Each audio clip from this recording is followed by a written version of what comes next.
Assalamualaikum warahmatullahi wabarakatuh, para mahasiswa. Selamat bertemu dalam perkuliahan pendidikan Pancasila. Ya, di kelas mata kuliah ini kita akan bersama-sama belajar tentang bagaimana Pancasila ya sebagai dasar negara kita, sebagai falsafah kehidupan bangsa kita. Tentu ini menjadi penting ya, karena kita hidup di sebuah negara yang memiliki landasan ideologis tertentu ya, dengan sebuah dasar negara tertentu. Tentu kita harus memahami ya ideologi dan falsafah hidup bangsa kita ini. Ya, pada kesempatan pertama ini akan saya sampaikan dulu tentang capaian pembelajarannya ya, atau ya ini merupakan intisari dari silabus ya, silabus dari mata kuliah ini. Ya. Yang pertama tentang capaian pembelajaran atau sesuatu yang kita harapkan untuk bisa kita capai ya selama mengikuti perkuliahan ini. Nah, dengan mengikuti perkuliahan pendidikan Pancasila, kita diharapkan dapat ya semakin memahami ya konsep-konsep dasar Pancasila sebagai falsafah negara kita dan segala hal yang terkait dengan keberadaan dan pewujudan nilai-nilai Pancasila dalam kehidupan bermasyarakat, berbangsa dan bernegara ya di setiap bidang kehidupan. Inilah ya ini tadi saya sampaikan di depan ya bahwa kita sebagai warga negara Indonesia ya mesti paham ya tentang falsafah hidup negara kita, dasar negara kita ya. Nah, terus bagaimana kemudian kita mencoba untuk hidup ya dalam bingkai falsafah negara tersebut ya, dengan cara mewujudkan atau mengimplementasikan nilai-nilai Pancasila dalam kehidupan kita sebagai pribadi ya, sebagai warga masyarakat ya, sebagai warga bangsa dan juga sebagai warga negara.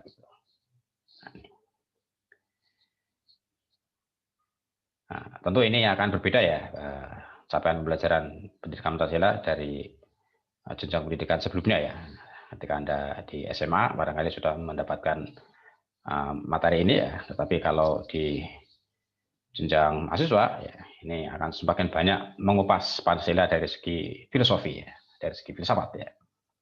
Nah, kalau di SMA barangkali lebih banyak kepada materi-materi yang sifatnya nilai-nilai ya, kemudian fakta-fakta ya, sejarah misalnya ya.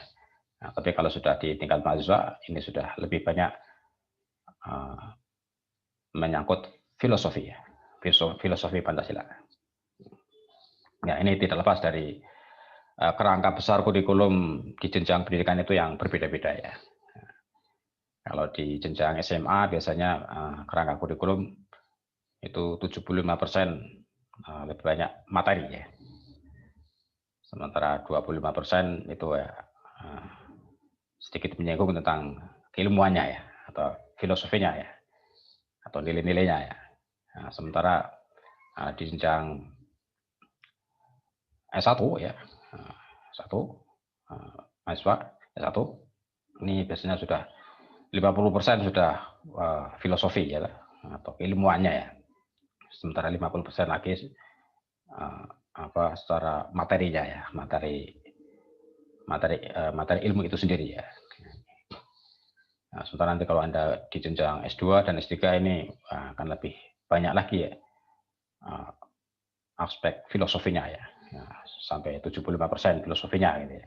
Sementara materinya hanya 25% gitu. Ya, jadi kita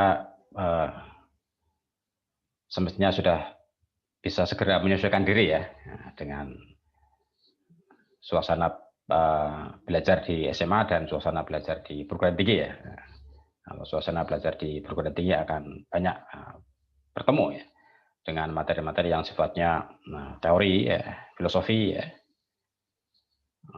dengan istilah-istilah yang ya, cukup rumit, cukup kompleks. Nah, itu ya, kita tidak boleh kaget gitu ya.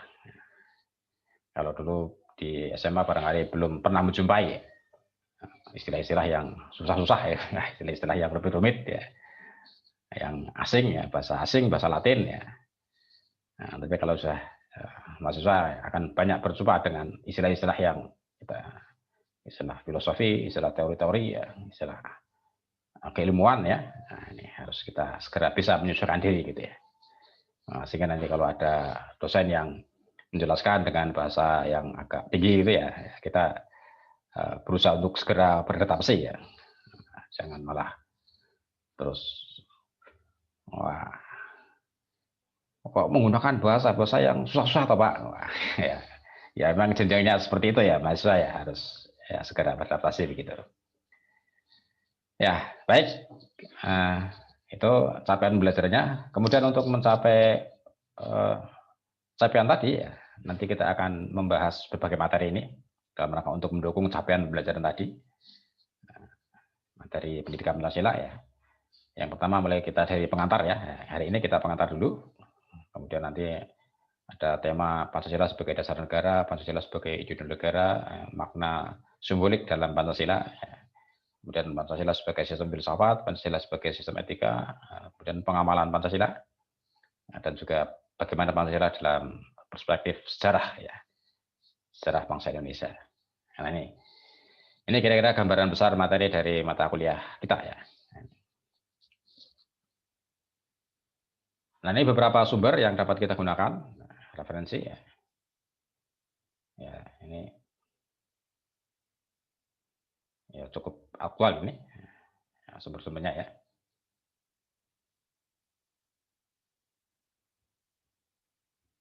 Ya baik, kita mulai ini pengantar ya, pengantar pendidikan Pancasila. Jadi seperti halnya mata kuliah lain ya, ini setiap mata kuliah biasanya mencakup 3 ranah, ya, 3 dimensi ya, atau 3 aspek ya. Demikian pula dengan pendidikan Pancasila, ini juga mencakup 3 aspek ya, atau 3 ranah ya, yaitu ranah kognitif, afektif, dan psikomotorik. Ya. Kognitif ini ranah pengetahuan ya, atau aspek yang sifatnya pengetahuan. Ya, tentu saja ini pengetahuan tentang Pancasila ya, kalau dalam mata kuliah ini. Seluk-beluk pengetahuan tentang Pancasila. Kemudian afektif ya, nilai apa sikap ya, nilai-nilai ya. Bagaimana kita menggali nilai-nilai yang ada dalam Pancasila ya. Kemudian bagaimana kita bersikap ya sebagai warga negara terkait dengan nilai-nilai Pancasila. Dan tidak sampai hanya pengetahuan dan sikap atau nilai-nilai, mata kuliah ini juga sampai pada ranah atau aspek psikomotorik ya, aspek perilaku ya. Jadi bagaimana perilaku kita ya. Setelah kita tahu, oh Pancasila itu seperti itu, oh nilai-nilai yang terkandung di dalam Pancasila itu begitu. Kemudian bagaimana kita bersikap ya, sebagai warga negara, warga bangsa. Nah, terus ya, itu semua diwujud nyatakan dalam bentuk perilaku, dalam bentuk tindakan ya. Itu namanya ranah psikomotorik ya. Nah, ketiga aspek ini relevan ya dengan pokok isi kurikulum yang menjadi konsen dari pendidikan di seluruh dunia ya. Pendidikan abad 21 ini ya. Yang juga menekankan pada 3 aspek ini ya. Yang sering diistilahkan dengan ini beberapa istilah ini ya. Ada learning to know. Ini belajar untuk mengetahui. Ini berarti aspek kognitif ya, pengetahuan ya. Learning to know. Kemudian learning to be. Jadi belajar untuk menjadi. Ini berarti terkait dengan nilai-nilai ya. Bagaimana proses kita menjadi seseorang ya. Jadi kalau di Indonesia ya warga negara Indonesia, menjadi warga negara Indonesia ya. Yang di sana tidak lepas dari nilai-nilai ya. Termasuk tidak lepas dari nilai Pancasila ya. Bagaimana menjadi seorang warga negara Indonesia. Kemudian learning to do, bagaimana mengamalkannya, ya. Bagaimana melakukannya, mengamalkannya. Ya. Dan kemudian learning to live together, bagaimana belajar hidup bersama. Dalam rangka untuk mengimplementasikan ya, pengetahuan, sikap, nilai-nilai ya, yang sudah kita pelajari. Nah ini gambaran besar cakupan ya, aspek ya yang akan kita pelajari pada mata kuliah ini.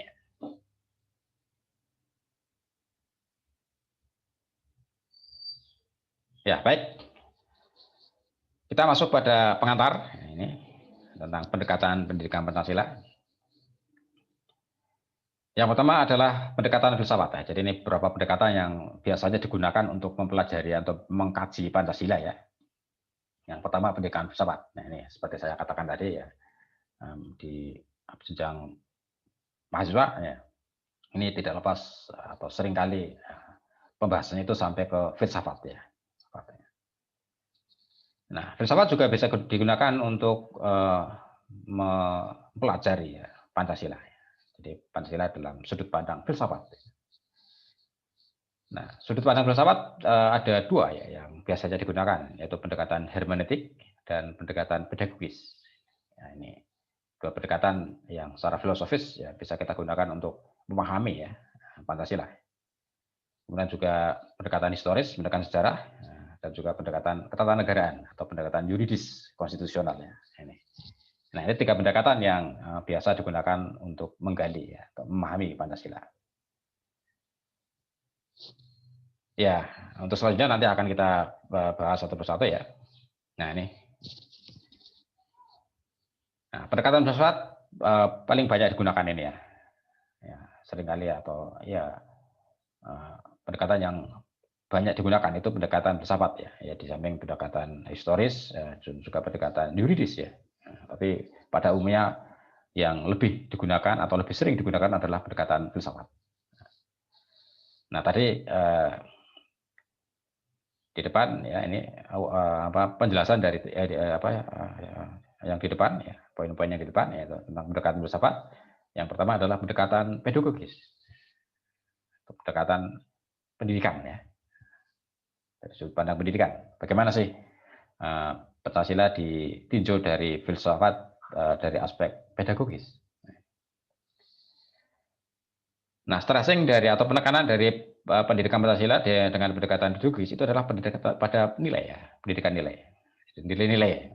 Kita menggali Pancasila dari sudut nilai-nilainya. Ya, karena pedagogis pendidikan ini banyak ya bermuatan nilai. Ya, di samping materi juga nilai-nilai ya. Ya, bagaimana nilai-nilai yang terkandung dalam Pancasila ya dengan berbagai interpretasinya ya, dengan berbagai tafsir ya, tafsir terhadap Pancasila ya dari para ahli ya. Nah, kita banyak merujuk kepada ahli untuk memahami makna Pancasila ya, atau interpretasi terhadap Pancasila ya. Nah, sehingga dengan pendekatan ini maka kita akan mengetahui, menggali nilai-nilai ya, dan kemudian nilai-nilai itu kita jadikan dasar pedoman bagi kehidupan kita ya. Nah, sebagai pandangan hidup bagi bangsa kita ya, dan juga sebagai kita sebagai pribadi gitu ya. Nah, ini pendekatan pedagogis ya, pendekatan yang berorientasi pada nilai-nilai. Nah, nilai-nilai yang terkandung dalam Pancasila dari sila pertama sampai sila kelima ya, itu apa saja nilai-nilainya ya. Nah, tentu kita belum berkompeten untuk menafsirkan sendiri ya, menginterpretasikan sendiri ya tentang nilai-nilai Pancasila. Nah, kita merujuk kepada pandangan ya, dari para ahli ya, dan juga dari para pendiri bangsa kita ya, yang dulu sudah menggali nilai-nilai Pancasila ini, ya, bagaimana mereka memahami, memaknai Pancasila, nilai-nilainya apa yang digali. Nah, kita merujuk ke sana ya. Nah, yang kedua adalah pendekatan hermeneutik. Ya, ini pendekatan dari sisi makna, ya, pemaknaan terhadap Pancasila ya. Pemaknaan sehingga dengan kita memaknai Pancasila ya, itu nanti akan bisa mewujud dalam kehidupan yang praktis ya. Jadi Pancasila kita maknai secara ilmiah, secara akademik, ya, secara objektif ya. Nah, sehingga dari situ nanti kita akan punya makna ya, bisa memaknai Pancasila ya, dan bisa kita terapkan dalam kehidupan atau dalam tataran praktis gitu. Ini dua pendekatan yang bisa digunakan dalam menggali Pancasila, memahami Pancasila ya, pendekatan pedagogis dan pendekatan yuridis, pendekatan hermeneutik ya.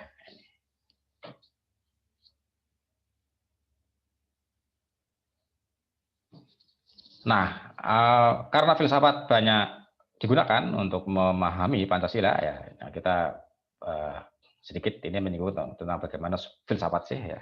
Pendekatan filsafat itu yang pendekatannya bagaimana? Ya kalau secara etimologis ya, filsafat ini dari kata philo dan sophia ya. Philo dan sophia ya.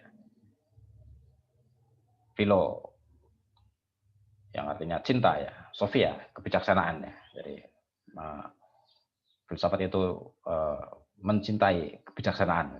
Jadi orang yang belajar filsafat itu semestinya semakin mencintai kebijaksanaan atau semakin bijaksana gitu ya.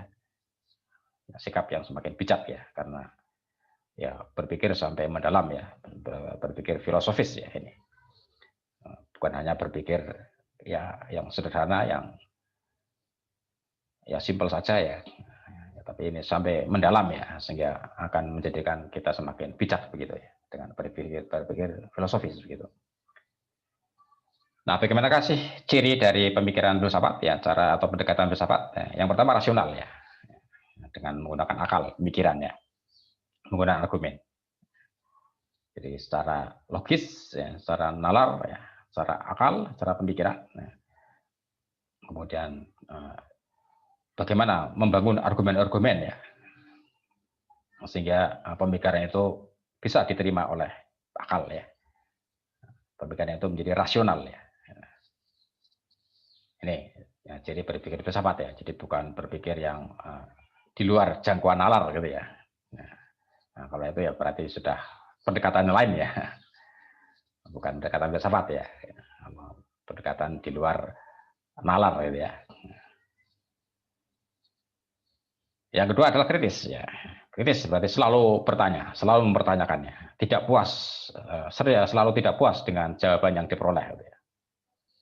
Nah, sehingga ya tidak cepat puas ya, baik dengan jawaban yang diperoleh sendiri maupun dari orang lain ya, itu akan selalu berusaha untuk mempertanyakan, sudah betul enggak sih, sudah tepat enggak ini jawaban atau ya pengetahuan yang kita miliki ya, kita peroleh ya, ilmu yang kita peroleh ya, selalu bertanya begitu, sehingga menimbulkan rasa ingin tahu terus ya, menimbulkan daya kritis terus ya, langsung merasa tidak puas ya, ini kritis ya, sehingga semakin hari akan semakin bertambah terus ya, semakin memiliki kekayaan pengetahuan yang semakin banyak ya, karena daya kritis ini, karena pemikiran yang kritis ini. Nah, kemudian sistematis, berpikir logis ya, berpikir runut ya, berpikir sistematis gitu ya, berurutan gitu, pemikirannya tidak loncat-loncat gitu ya. Nah, ada pola yang jelas dalam kerangka pikirnya. Gitu. Oke, menggunakan logika atau cara berpikir yang teratur ya. Jadi orang yang sudah belajar filsafat ya, pemikirannya menjadi runut gitu ya, tidak meloncat-loncat ya. Pembicaraannya bisa ya dilihat wah selalu sistematis gitu ya, dengan pola pemikiran yang teratur gitu ya, tidak meloncat-loncat gitu ya. Nah, ya sehingga orang yang sudah belajar filsafat akan berpikir dengan runut tadi ya. Bicaranya tidak ke sana kemari, ngalor ngidul ya, tapi sudah runut gitu ya. Ya, kemudian menyeluruh holistik ya. Jadi berpikir dari berbagai aspek, dari banyak aspek ya, tidak hanya dari satu aspek ya.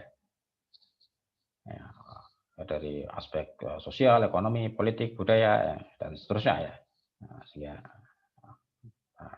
pendekatannya akan menyeluruh ya, dari berbagai aspek gitu. Kemudian mendalam ya. Pemikiran filsafat itu bersifat mendalam ya. Jadi, menjelajah pemikiran sampai ke akarnya ya. Sampai ke akar-akarnya. Nah, sehingga berpikir filsafat itu bisa dikatakan sebagai ya, cara berpikir yang radikal ya. Radikal itu dari kata radik ya, yang artinya akar ya. Artinya berpikir sampai ke akar-akarnya begitu. Ya, ini dalam pengertian radikal, dalam pengertian ilmu pengetahuan ya, filsafat ya, bukan dalam pengertian politik ya. Radikal dalam pengertian politik ya, ya gerakan-gerakan yang ya ingin berusaha melakukan perubahan secara besar, secara mendasar ya, kadang-kadang dengan cara-cara yang kekerasan gitu ya, radikal dalam pengertian politik ya. Nah, Tapi ini dalam pengertian filsafat ya, berpikir sampai jauh ke akarnya ya, sampai mendasar gitu ya.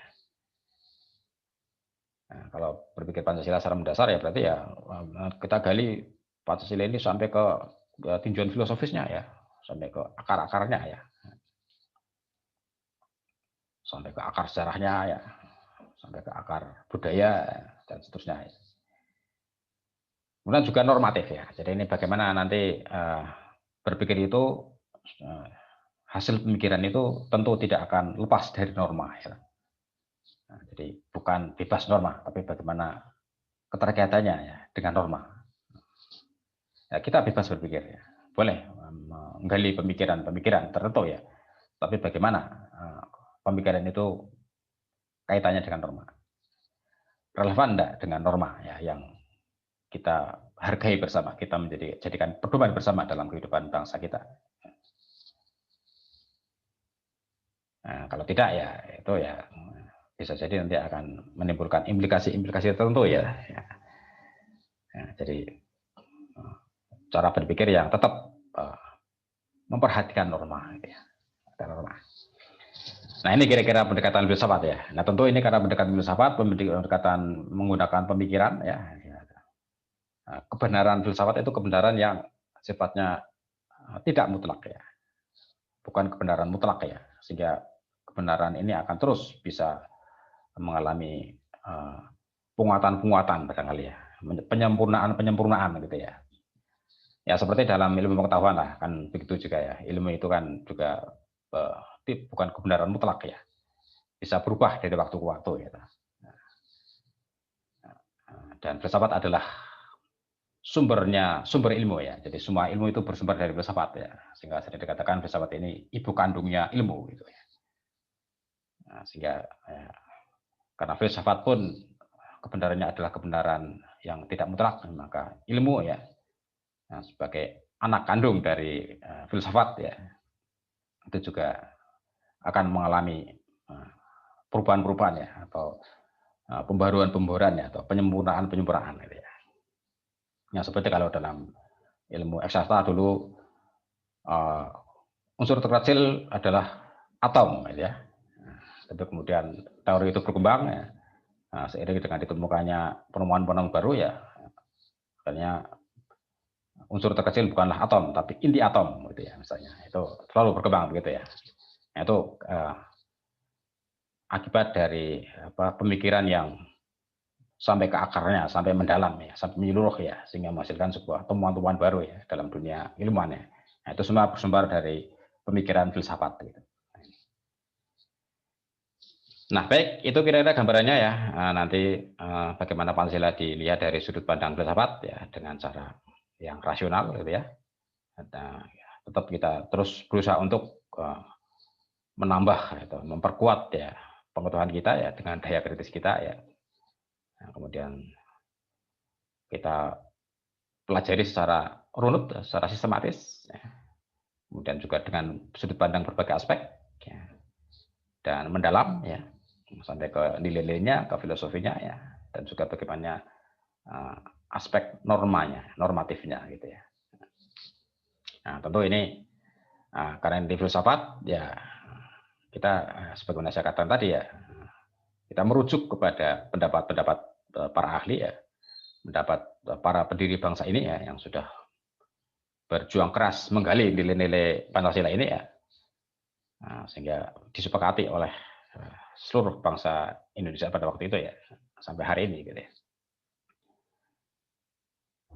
Nah ini kira-kira nanti ya, jadi kalau dengan pendekatan pedagogis kita akan menggali nilai-nilai Pancasila, kemudian dengan pendekatan tadi ya yang filosofis sampai ke norma ya, sehingga kedua ini nilai-nilai dan norma ini akan menjadikan atau menjadi pedoman bagi kita dalam berperilaku ya, bertingkah laku sebagai warga bangsa negara Indonesia.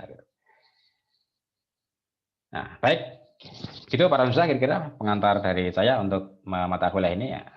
Sekali lagi ini mata kuliah yang penting bagi kita ya, karena menyangkut dasar negara ya, filsafat negara ya, yang sudah menjadi kesepakatan bangsa Indonesia ya, yang sudah digali oleh para pendiri bangsa ini ya, dengan perjuangannya, dengan pengorbanannya ya, yang berdarah-darah ya dalam mendirikan bangsa dan negara ini ya. Tentu kita harus terus menghargai ya perjuangan mereka ya, dengan tetap berusaha untuk menjadi warga negara yang tetap menjaga ya Pancasila sebagai dasar negara, sebagai kesepakatan kita bersama ya. Nah, ini sudah semestinya ya, karena kita hidup di negara Indonesia ya. Nah, kita ya bingkai kehidupan kita ya bingkai kehidupan bangsa dan negara Indonesia yang berdasarkan Pancasila ini gitu ya. Tentu tidak logis ya kalau kita hidup di negara Indonesia tapi kita menjadikan bingkai atau ideologi pandangan hidup negara lain ya. Ini tentu berarti kita terserabut dari akar kehidupan kita sebagai bangsa dan negara, sebagai warga bangsa Indonesia gitu. Baik, demikian para saudara. Nah, sekiranya ada sesuatu yang perlu disampaikan atau ditanyakan bisa melalui forum ini ya, atau bisa melalui WA group yang kita punya gitu. Ya. Demikian, semoga bermanfaat bagi kita semua. Ya. Terima kasih. Assalamualaikum warahmatullahi wabarakatuh.